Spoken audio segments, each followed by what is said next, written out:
고속도로 지나갈 때 요금 내지 않아도 됩니다. 하이패스도 사라집니다. 안녕하세요, 임플란트 타이거입니다. 오늘은 고속도로에서 바뀌는 새로운 내용 가져왔는데요. 자, 어떻게 바뀔지 한번 알아보겠습니다. 한국도로공사에서 발표한 내용입니다. 이제 하이패스 단말기가 없어도 알아서 요금을 수납할 수 있는 스마트 톨링 시스템을 도입하겠다. 그러니까 번호판만 인식하고 통행료를 자동으로 징수하겠다라는 내용을 발표했습니다. 자, 일단 여기 홍보 자료를 한번 보시면 스마트 톨링 시범사업 번호판 인식 방식은 처음이지 라는 내용인데요. 자, 하이패스 지나갈 때 많이들 불편했을 겁니다. 30km 구간 제한속도 있는데 도대체 이거 제한속도 지켜야 하는 건지 아닌 건지, 또 어떤 사람들은 굳이 지나가다가 급하게 브레이크를 밟아서 사고가 나는 경우도 종종 발생하고 있습니다. 자, 그래서 최근에는 단차로가 아닌 다차로 하이패스 많이 설치되고 있는데요. 이제는 아예 하이패스 자체가 없어지고 있습니다. 그러니까 정차할 필요 없다, 그냥 지나가면 된다, 하이패스도 필요 없다. 그러니까 정말 편리한 내용인데요. 자, 하이패스 옆에 보시면 번호판 인식 이렇게 노란색으로 나와 있습니다. 이제 하이패스 차량 마찬가지 아무것도 없는 차량도 번호판만 인식하게 되면 단말기가 없어도 그냥 지나가고 15일 이내 통행료 자진 납부할 수 있도록 하는 방식입니다. 기존에 하이패스 단말기 있는 차량 이분들은 그냥 그대로 지나가시면 되는데요. 지금 현재 내가 내 차에 단말기가 없다, 미부착 차량이다 하시는 분들은 이곳 지나가실 때 마음 편하게 그냥 지나만 가시면 됩니다. 다만 단말기 없이 하이패스 차로 무정차 통과를 이용하겠다 하시는 분들은 신용카드를 사전에 등록하셔야 되는데요. 한국도로공사 홈페이지에 들어가셔서 신청하시는 방법도 있고요. 고속도로 통행료 앱 이렇게 검색해 보시면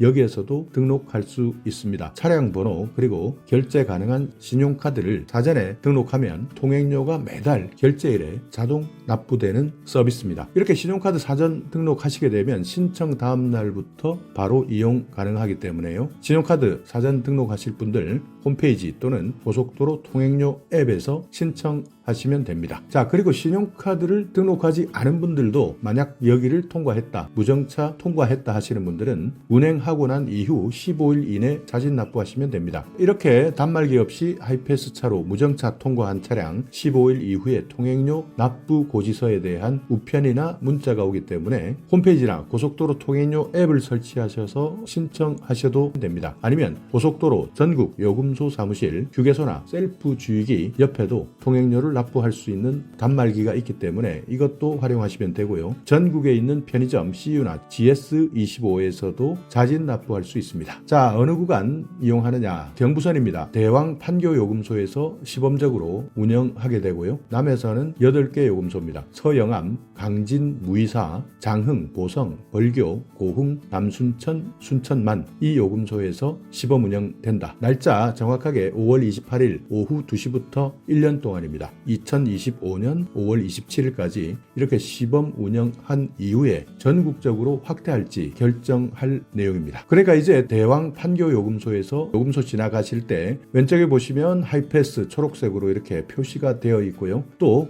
노란색으로 번호판 인식 이렇게 된 곳에는 그냥 요금 필요 없이 정차하지 마시고, 그러니까 돈 내지 마시고 그냥 통과하시면 된다. 서영암에서 남순천 7개 요금소 마찬가지입니다. 내가 현재 하이패스 단말기가 없다 하더라도 그냥 지나가시면 된다. 신용카드 등록하실 분들은 등록하시고 자진 납부하실 분들은 15일 이후에 납부해 주시면 되는 겁니다. 자, 이렇게 새로운 시스템 스마트 톨링을 하는 이유, 교통정체 때문에 도입된 겁니다. 그러니까 스마트 톨링을 하게 되면 정말 여러 가지 효과들이 있다고 하는데요. 이 시스템은 차량 번호판을 영상으로 인식하기 때문에 실제 하이패스 단말기가 필요 없는 겁니다. 번호판 인식 통행료 부과 방식이다. 별도 단말기 설치 필요 없다. 그래서 운전자는 훨씬 더 편리하다. 기존의 하이패스보다 시스템이 더 향상되었기 때문에 제한속도 100km를 유지하면서도 통행료를 납부할 수가 있기 때문에 속도를 급하게 줄일 필요가 없다. 우리가 운전하다 보면 특히 과거에는 단차로 하이패스 많았습니다. 여기에 떡하니 나와 있는 30km 제한속도 표지판, 실제 단속하느냐 단속하지 않느냐 많은 사람들이 궁금해했는데요. 실제 단속하지는 않습니다. 그렇지만 이렇게 제한속도가 있으니 많은 사람들이 단속하는 것으로 착각하고 속도를 줄여왔습니다. 그러다 보면 톨게이트 앞에서 크고 작은 사고들이 날 수도 있었고요. 이것 때문에 톨게이트 앞에는 항상 정체가 일어나는 경우가 많았습니다. 지금 현재 단차로 30km 구형 하이패스 차로 같은 경우에는 차량 수용 규모가 1200대에서 1800대라고 하는데요. 스마트 톨링 시스템을 이용하게 되면 차량 수용 규모가 2200대 이상이 되기 때문에 톨게이트 앞에서 교통 정체가 사라질 것이다. 이렇게 예측하고 있습니다. 단말기 필요 없고 속도 일부러 줄일 필요 없고 일석이조 효과가 있는 것이죠. 여기에다가 톨게이트 인근 교통 정체까지 해소되고 교통사고까지 감소되고 또 톨게이트 건설하는데 들어가는 비용도 절감된다고 하니까요. 영상 방식 스마트 톨링 시스템 고속도로에서 안전하게 그리고 쾌적하게 운전할 수 있는 기회가 될 것으로 보입니다. 최근 새롭게 변경되는 하이패스 방식, 이 부분 궁금하셨던 분들은 여기까지만 들어주시면 되고요. 그리고 6월부터 고속도로 버스 전용 차로도 많은 곳이 바뀝니다. 아예 폐지되거나 연장되는 구간이 새로 생깁니다. 자, 경찰청에서 자료를 발표했습니다. 고속도로 버스 전용 차로 이렇게 바꾸겠다 하는 내용인데요. 일단 평일 경부선 같은 경우에는 안성 나들목까지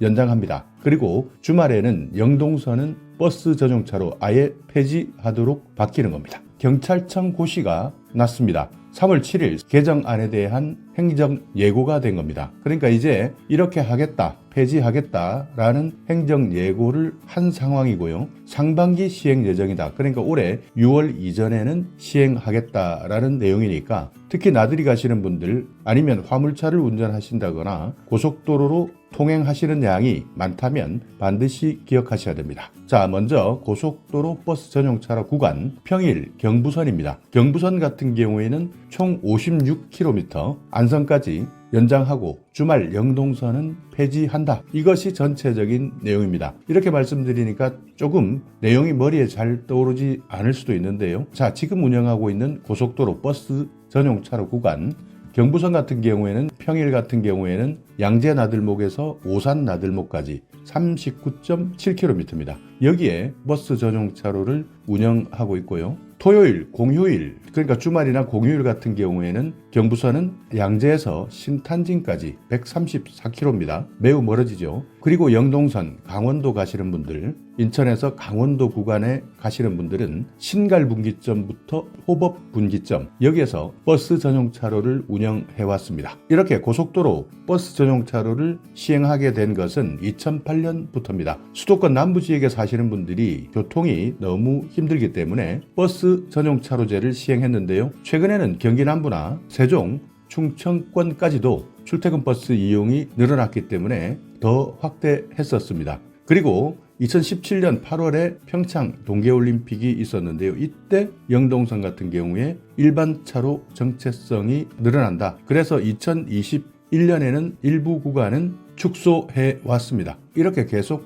운영하다 보니 최근 6년 동안 일반 차량이 많이 이용하느냐, 버스가 많이 이용하느냐 교통량 비율을 봤더니 경부선 같은 경우에는 안성까지는 버스 전용차로 설치 기준을 대부분 충족하는 것으로 나타났고 영동선 구간은 운영 기준을 충족하지 못하는 것으로 나타났다고 합니다. 그러니까 실제 버스가 그만큼 운행하지 않기 때문에 필요 없이 버스 전용차로를 비워둘 필요는 없다. 그래서 일부 조정하자. 이것을 합리적으로 조정하자. 그래서 나온 결론이 평일 경부선 같은 경우에는 안성 나들목까지 연장하고, 그러니까 평일입니다. 주말은 아닙니다. 그리고 영동선 같은 경우에는 주말에는 폐지한다. 이렇게 밝힌 겁니다. 자, 조금 더 자세하게 지도를 살펴보겠습니다. 경부선 양재, 오산, 안성, 여기에서 기존에 양재부터 오산까지였던 것을 연장해서 안성까지로 운영하겠다. 그러니까 평일 경부선 버스 전용 차로는 오히려 늘어난다. 운영 시간은 아침 7시부터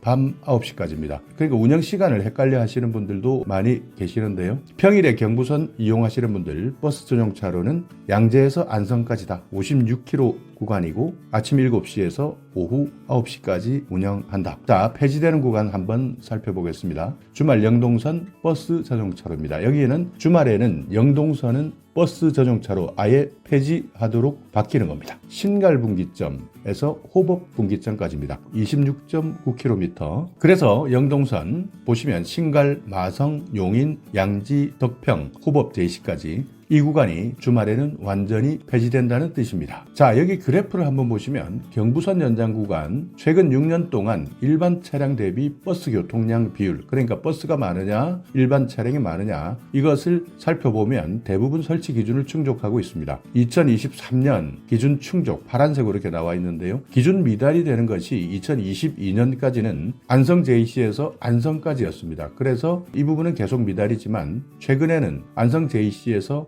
안성까지도 기준을 충족하기 때문에 이 구간을 전체적으로 늘렸다는 뜻이고요. 자, 여기 영동선입니다. 신갈에서 마성, 마성에서 서용인 JC, 덕평에서 호법 JC까지 보시면 모두 기준 충족하는 곳이 하나도 없습니다. 특히 2021년 이후에 폐지 요청이 많이 들어왔기 때문에 실제 구간별 운영 기준 충족 여부를 체크해 본 결과 2018년부터 2023년까지 한 번도 기준을 충족하지 않았기 때문에 버스 전용차로를 폐지하는 겁니다. 빠르면 6월부터 영동선에서는 아예 버스 전용차로가 없어지게 되는 거니까요. 고속도로 운전하신다면 반드시 기억해 놓으셔야 됩니다. 물론 차선 지운다고 공사 차량 때문에 조금 불편하실 수도 있겠습니다. 그렇기 때문에 앞으로 변화되는 고속도로 버스 전용차로 어떻게 변경되는지 알아놓으셨다가 운전하실 때 참고하시기 바라겠습니다. 자, 오늘 영상 여러분께 조금이나마 유익한 정보가 있었다면요. 오늘도 구독 그리고 좋아요 부탁드리겠습니다.